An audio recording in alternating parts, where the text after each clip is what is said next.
You'll get 28 pages of puzzles with something for everyone, from a fun-packed kids section to mind-boggling crosswords for adults. If you miss the Sunday Daily News, you miss a lot. The Daily News, New York's hometown newspaper.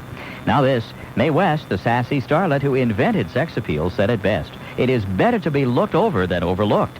And these days, Dirty Blonde, Broadway's newest hit, is anything but being overlooked. In fact, Dirty Blonde has made a clean sweep of 5 Tony Award nominations, the most of any new play this year. And the critics are jumping on board, too. Ben Brantley of the New York Times calls Dirty Blonde, hands down, the best new American play this season.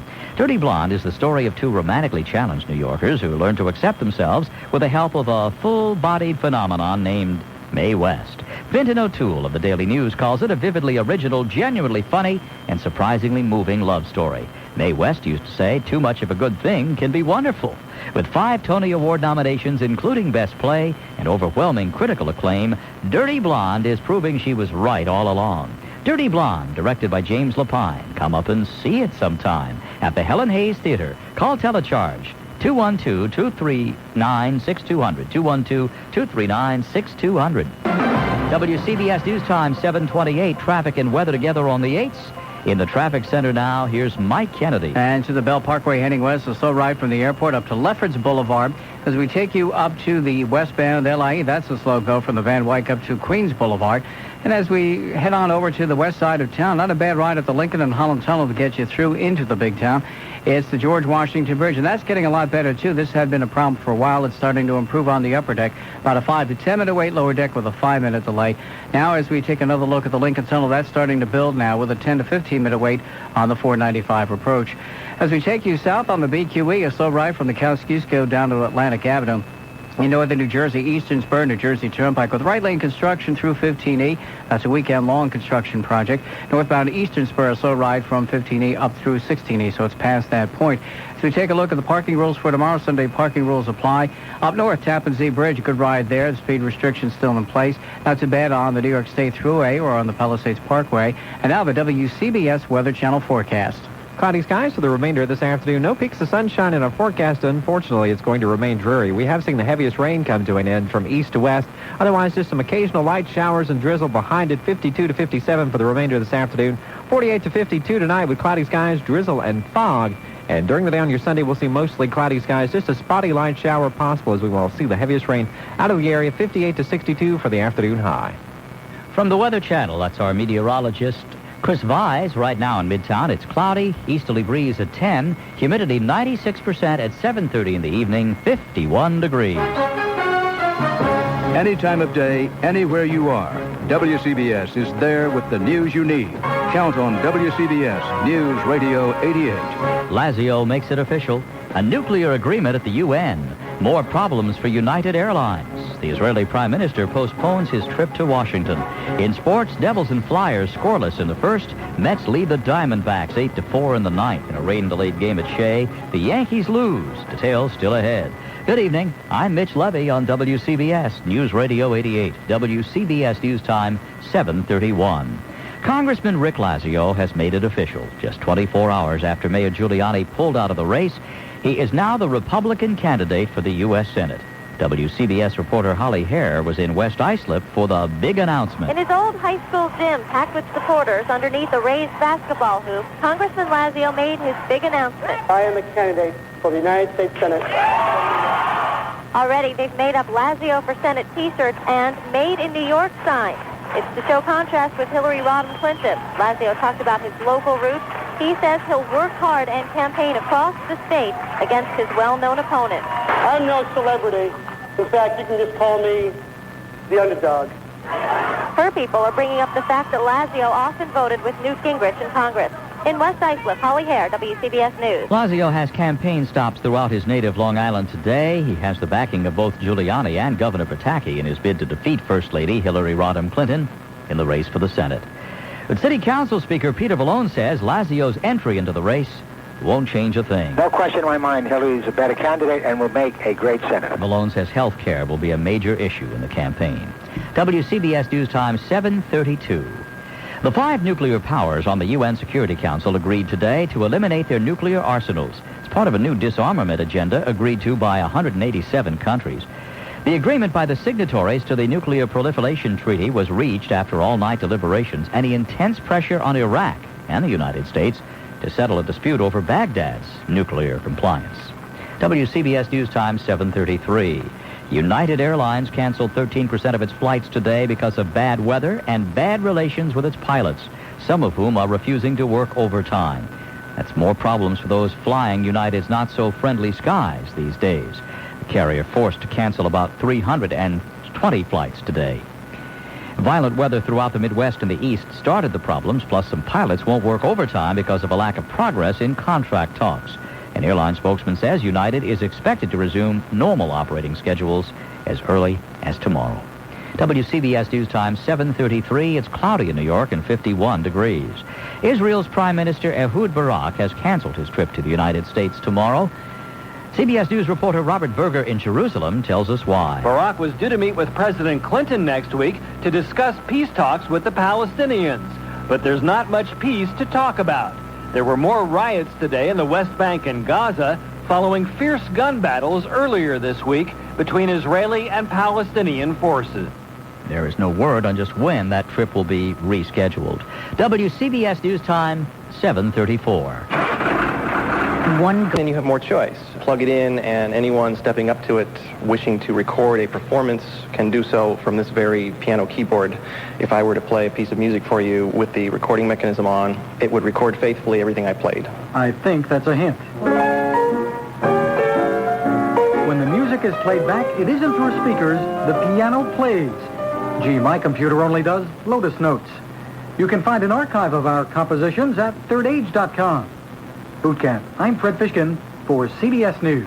Sunday, the PGA. In both directions. FDR, you're moving along, no obstacles. Thankfully, it'll stay that way between the Manhattan and the Brooklyn Bridge. As we take you on to New Jersey roadways, Garden State Parkway in good shape from top to bottom. New Jersey Turnpike not bad either, up through Newark. And then once you get over to the eastern and western spurs, not bad there as of the moment. The eastern spur with right lane construction through 15E. Tappan Zee Bridge moving well in both directions. Mass transit right now on or closed. Sunday parking rules tomorrow. Now the WCBS Weather Channel forecast. Cloudy with drizzle and fog developing tonight. Little change in our temperatures. Lows will be 48 to 52. During the day on your Sunday, mostly cloudy skies. Very little hope of seeing any sunshine on Sunday, with scattered light showers developing during the course of the day. High will be 58 to 62. And by Monday, we'll see partly sunny skies. Some isolated thunderstorms moving back into the picture. We'll see temperatures warming, though, with a high in the middle 60s. Meteorologist Chris Vise with the WCBS Weather Channel forecast. Right now, 51 degrees and cloudy skies. CBS Sunday. See the greatest romance in rock and roll history. The woman who inspired all my silly love songs. The Linda McCartney story. The world premiere movie, CBS Sunday. WCBS News Time, 8:30. Good evening and welcome to Let's Find Out. I'm WCBS reporter Rich Lamb. Our guest tonight, Schools Chancellor Harold Levy. Welcome to you. Thank you. Oh, thank you for having us over here at 110 Livingston Street. We appreciate it. My pleasure. Congratulations, by the way, on being voted the permanent, quote-unquote, chancellor of the school system. I guess it's really a 2-year contract, isn't it? Well, we'll see. Not decided yet. It'll be 2 or 3, I suppose. Now, there is a house involved with this job that we've heard about over the years. You're talking about 110 Livingston Street, no doubt? No, the residential house for the chancellor. Right. Tell us about your opinion on that. Historically, chancellors have lived at, I think it's 80 State Street. I've not seen the brownstone, but I have a very nice apartment on the Upper West Side, which I don't plan to leave. So I've told the board that I do not plan to live in that building, and I gather the board is considering selling it. What do you think? What do you think they should do with it? I think they should sell it. Asset we don't need, cash we could use. This is an easy one. And do you think, though it might be something in the future, that future chancellors might be irritated that they're not getting that traditional house? I'm not sure that they need a house. I think the right way to do this is have a lodging allowance. And then whoever comes to New York, if they're an outsider, if they come from outside the city, they can rent or buy as they see fit. And if they're people from the city, then it can supplement their living allowance. Okay, let's start with a really broad question. What is your assessment of the New York City school system? My overall assessment, that is a big question.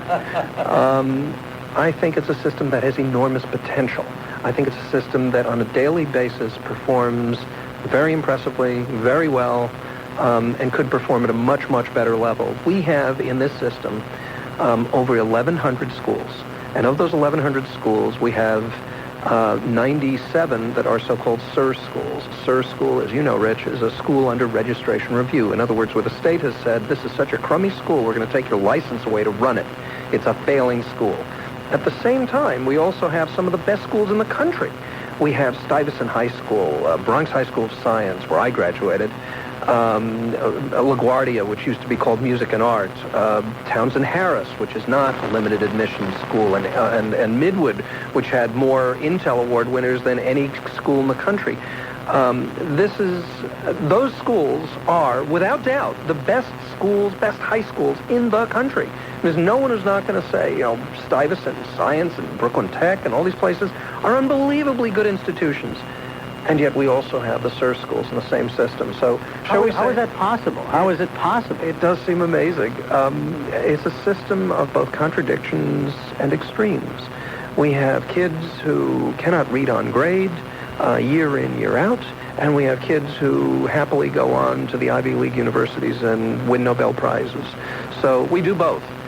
We do one very, very well, and we do the other end very, very poorly. It's a system of contradictions and enormity. One way to think of this system, that frankly is a little daunting to me from time to time, is 1 in 43 children in America is in my charge on a daily basis. Holy mackerel, that's amazing. We have, just to give you a sense of the enormity of this, we buy more food than any other vendor other than the Department of Defense. We have 5,100 buses. That makes us slightly bigger than the MTA. We have 1,100 school buildings. That means that we have slightly more space under management than the post office. This is a huge system.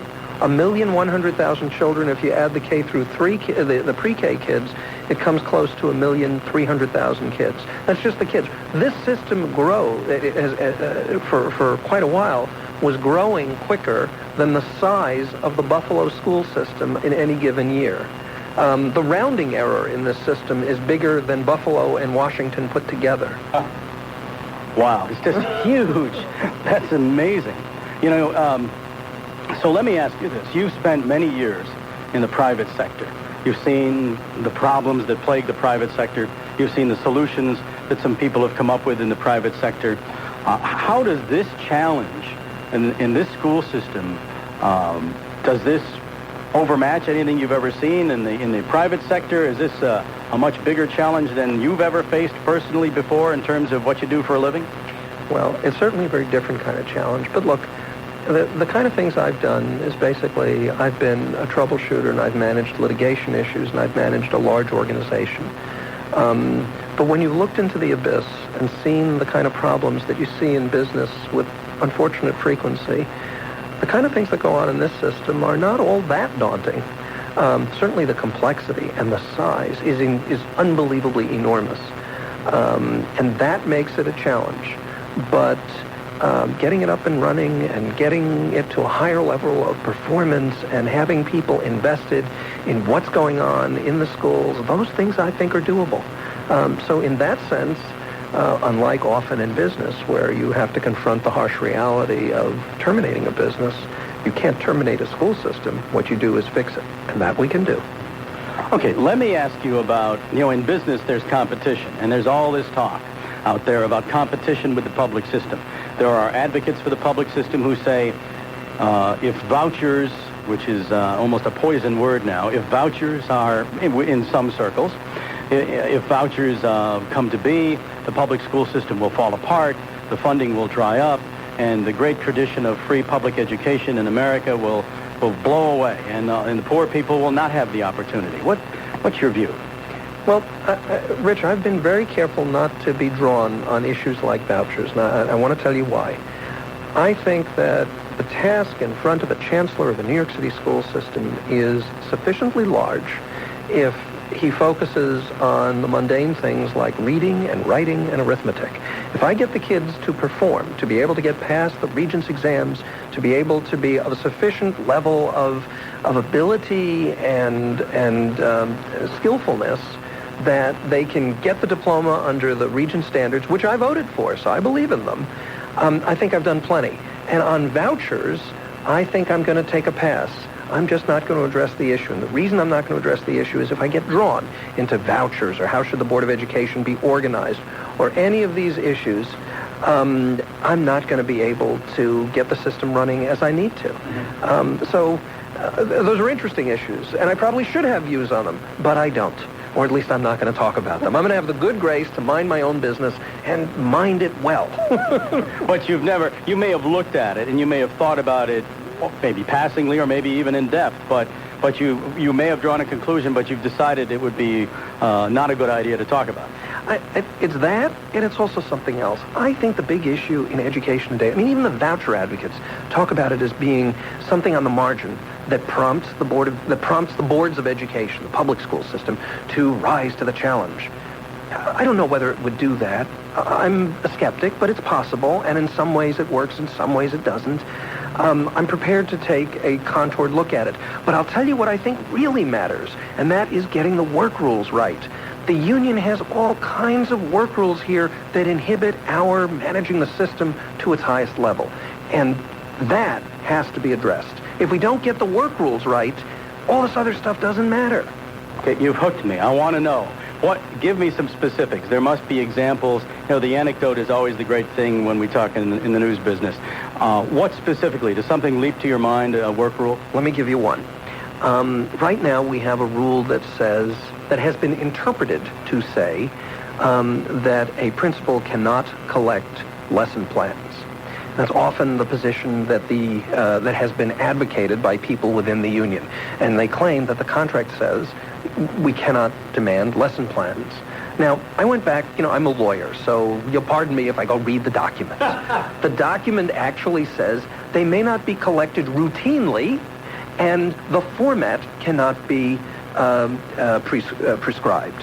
Okay, so I've now taken that under advisement, and I made the speech to all the middle school principals, and I'm saying the same thing across the board now. Routinely does not mean never. And it means that what you can do is, as a principal, you can say, I'm going to collect lesson plans from the math department on Monday, from the third floor on Tuesday, and from everybody whose name starts with the letter L on Thursday. And next week I'm going to do something different. It can be done frequently. It can be done randomly. It just can't be done routinely. Same thing on the format. The apocryphal statement is, well, I could give, you can collect them, but I could give you a piece of toilet paper, and that would be sufficient. Well, no, that's not what it says. It says the format cannot be prescribed, meaning a principal can't say you must fill in the boxes, it must be in the following form, you've got to write full sentences. What, on the other hand, a principal can do is to say any good lesson plan would address the following 5 issues, or any good lesson plan would respond to the following 3 questions. That they can demand. So, in very specific terms, I think teachers should be treated as professionals and be given the support and respect they deserve.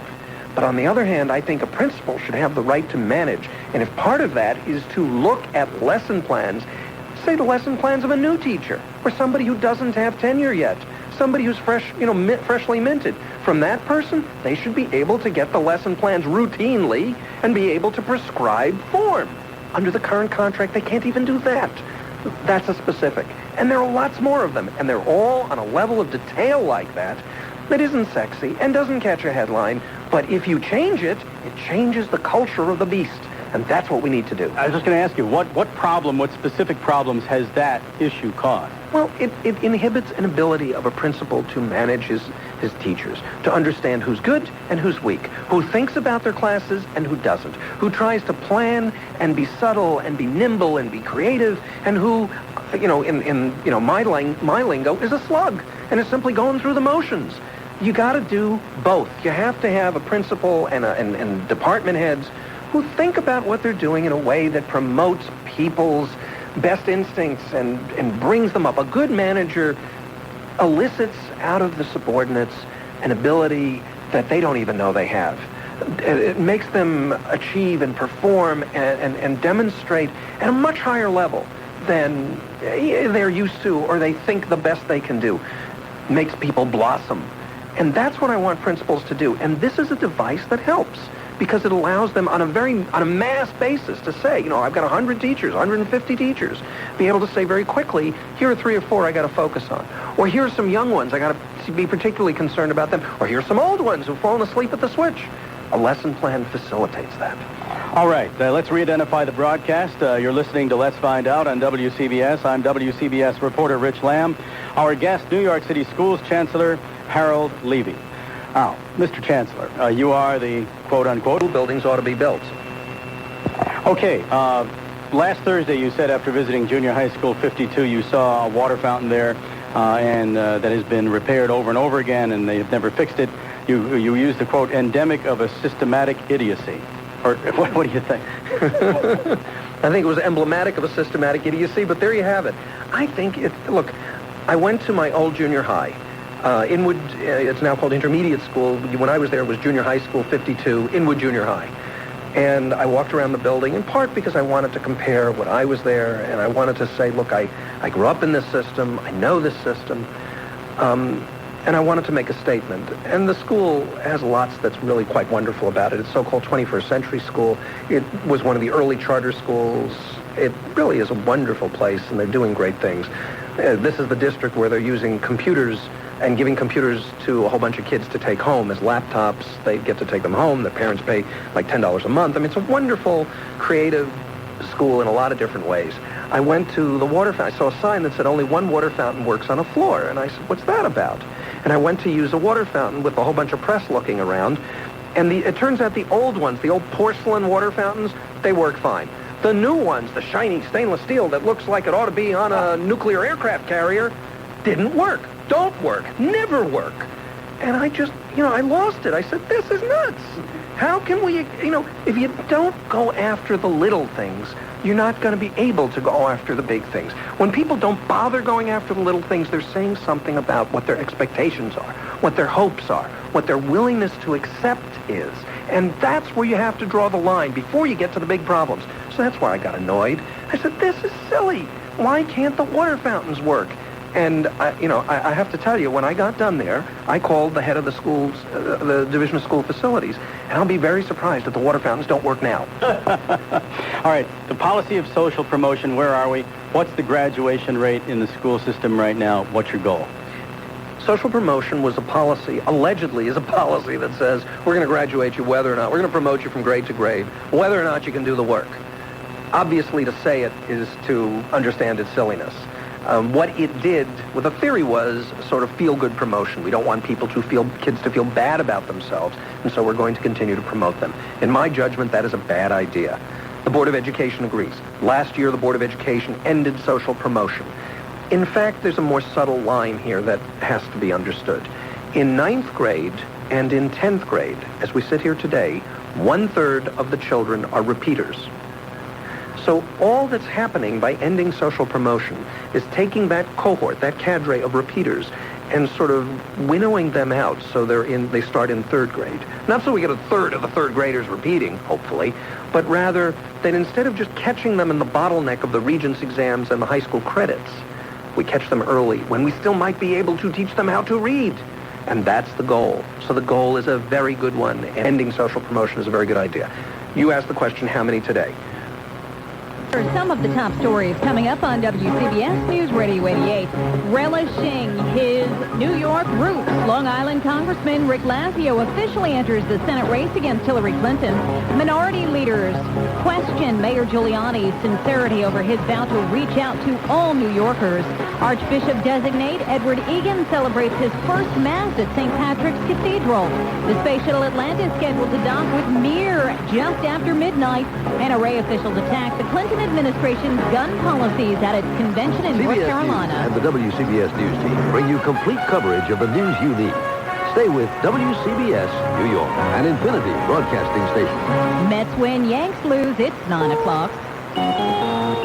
CBS News, I'm Cammie McCormick. The National Rifle Association has opened its national convention in Charlotte, North Carolina.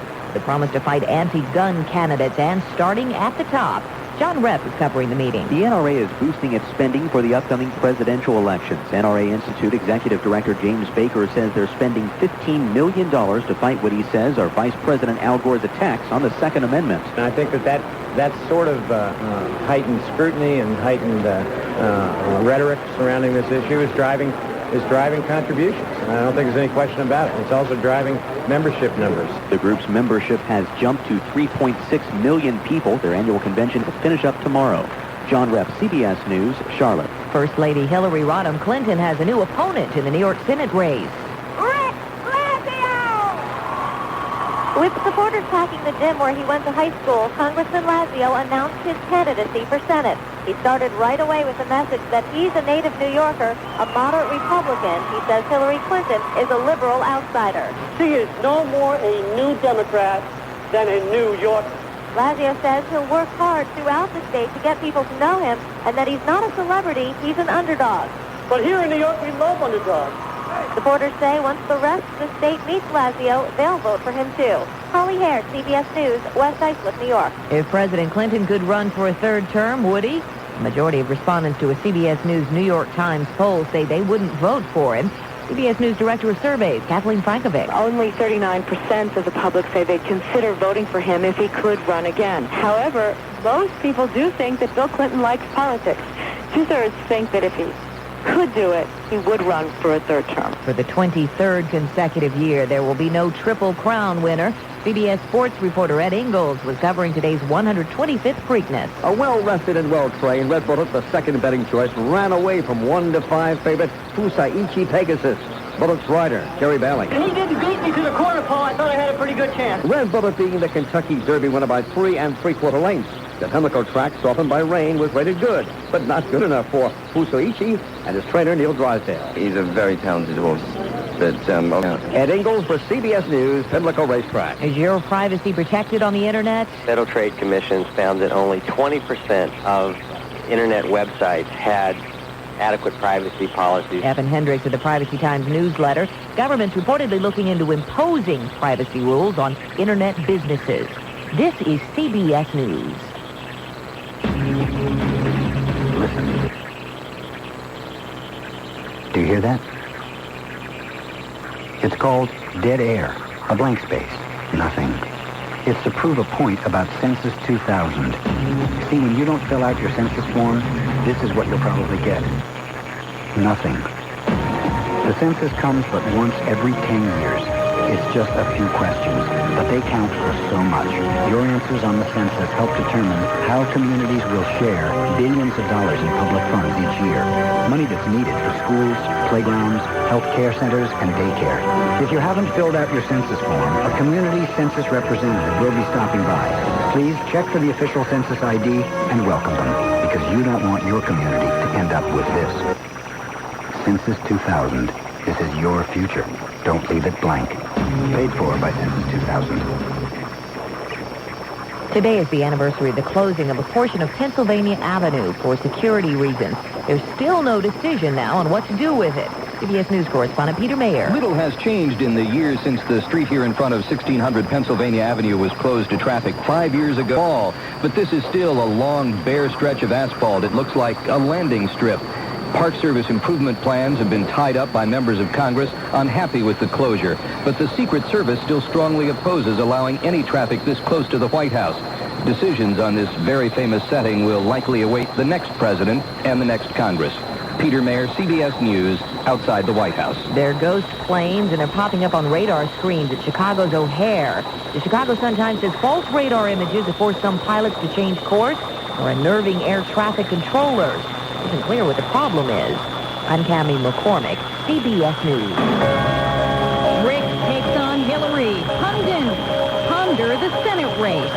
Good evening, I'm Tanya Hansen. 51 degrees, a cloudy sky in Midtown Manhattan. Drizzle, fog around tonight. Lows upper 40s to low 50s.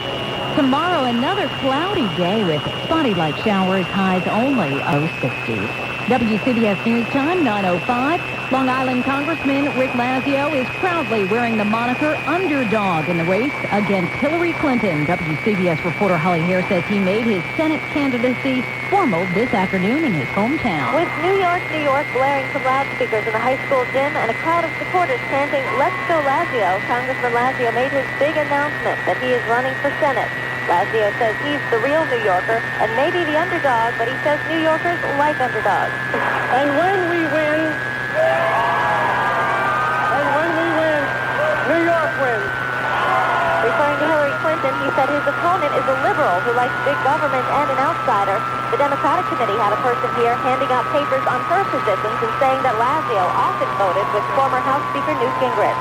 In West Islip, Holly Hare, WCBS News. With Congressman Lazio in the race, it takes on a whole new face. WCBS reporter Sean Adams talks to a pundit about what to expect. Hold your bets. It's a new ball game. Quinnipiac pollster Maurice Carroll says with Giuliani out and Lazio in, everything changes. The last Quinnipiac numbers showed Hillary Clinton whopping Rick Lazio 50 to 31, but that was in a context of Giuliani being in. Giuliani out. There's a significant number for Lazio, and it's going to change. In that last poll, 72% said they didn't know enough about the Long Island congressman to form an opinion. Carroll sees that changing and changing quickly. Certainly, with a Republican convention coming up in about a week, with the Republican Party working hard for him, definitely he will become better known. Carroll says whether voters like Lazio or not, well, that remains to be seen. Sean Adams, WCBS News. WCBS News Time, 9:07. Traffic and weather together on the 8th in a minute. I'm Alexandra Laventhal. Every businessman's desk. Don't miss out. Call toll-free at 1-800-898-8148. If you've put off going to a dentist because you just don't think you can afford it, you need to call Argus Dental Plans today. With an Argus reduced fee dental, 80% of the dentist fees with no claim forms, deductibles, yearly dollar limits, or waiting periods for coverage. Which means if you need dental work done today, an Argus Dental Plan will cover you today. Argus even covers all pre-existing conditions, plus cosmetic procedures, dentures, implants, orthodontics, and other specialty care. Individual coverage starts as low as $10.95 per month. Plus, if you purchase an Argus Dental Plan on an annual basis for a limited time, Argus will give you 6 months of additional dental coverage for free. This is a great offer, but it won't last forever. Plus, some Argus plans include vision and prescription benefits. To find out more about Argus Dental Plans, call 1-800-748-9141. That's 1-800-748-9141. Argus Dental Plans. To save you money, that's 1-800-748-9141. Not available in all areas. This award season, the real story on Broadway is Tom Stoppard's The Real Thing. It's the year's most nominated revival of a play with 5 Tony Award nominations, the same number the original production won back in '84. This romantic comedy has already awards for Best Play Revival and Best Actor for Stephen Delane, not to mention some of the best reviews of the season. In the Times, Brent Randley writes, even in what has been an exceptionally strong season for straight plays on Broadway, The Real Thing is a rare thing.